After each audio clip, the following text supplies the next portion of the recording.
Hi guys, tonight I have the Snatchabook for you.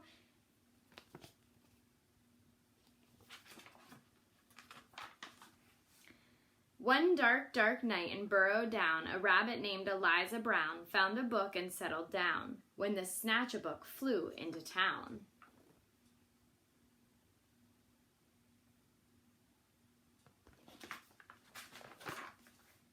In every house, in every bed, a bedtime book was being read. Can you see the Snatchabook?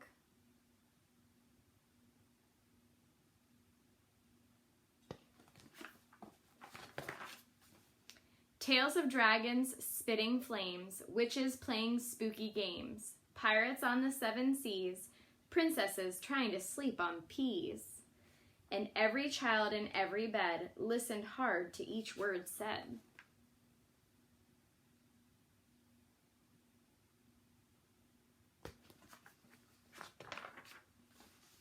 Eliza Brown, at number 3, was reading quite contently.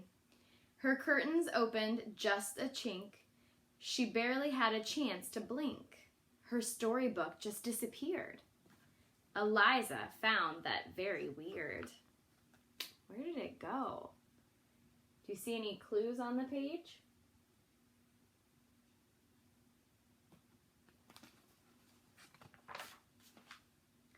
The little owls on Mommy's lap were quite surprised to hear a tap against their bedroom window glass.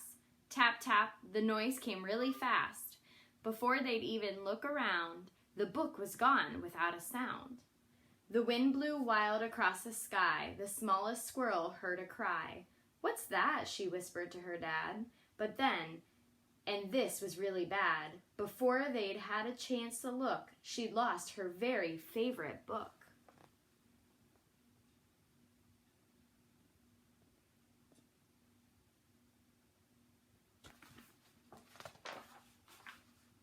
And so it went, night after night. Books disappeared from left and right. 5 books here and 6 books there. The shelves began to look quite bare. In Burrow Down, the rumor spread of book thieves under every bed. Eliza Brown at number 3 was keen to solve the mystery.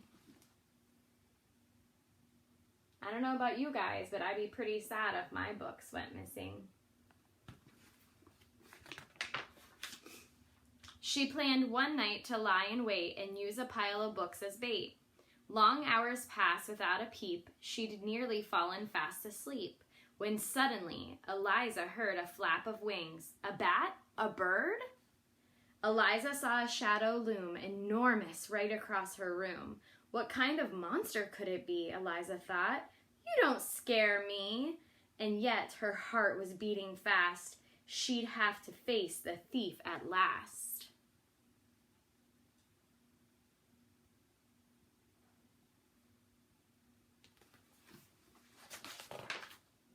She threw the window open wide and shouted to the thing outside, "Stop stealing all our books right now! Just give them back! I don't care how!" Eliza is being so brave. "I'm sorry," came a little voice. "I really am. I had no choice." Eliza looked down in surprise.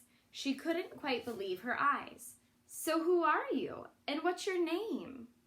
The creature hung its head in shame. He mumbled with a mournful look, "I'm just a little Snatchabook."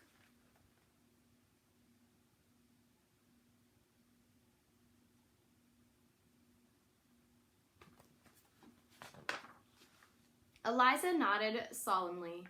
She sat the creature on her knee. "You can't just come and help yourself to every book on every shelf." A tear rolled from the creature's eye, and softly he began to cry. "I know it's wrong, but can't you see? I've got no one to read to me." Eliza sighed. He looked so sad. If he just had a mom or dad to read him stories every night, well then he might behave all right.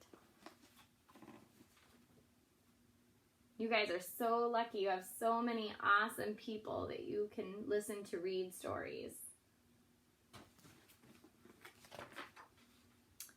That very night, they hatched a plan, and so the Snatchabook began. What do you think their plan is? What are they going to do with those books?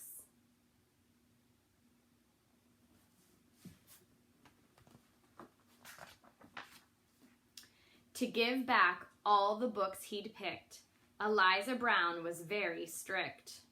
Then, trying hard to prove himself, he stacked them neatly on each shelf.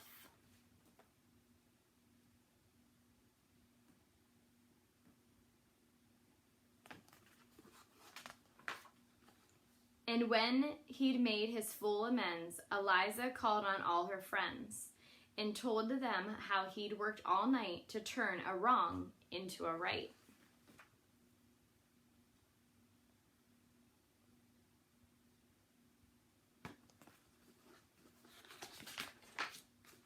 And now each night and burrow down, as darkness falls upon the town, in every house and every bed, a bedtime book is being read.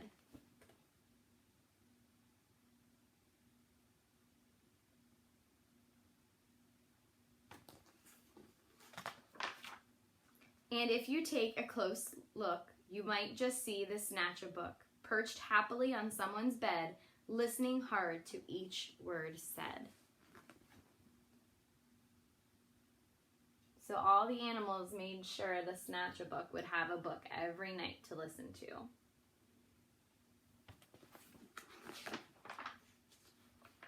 Hope you guys liked our new book today. Hope you're all doing well. Had some nice sunshine today. Take care.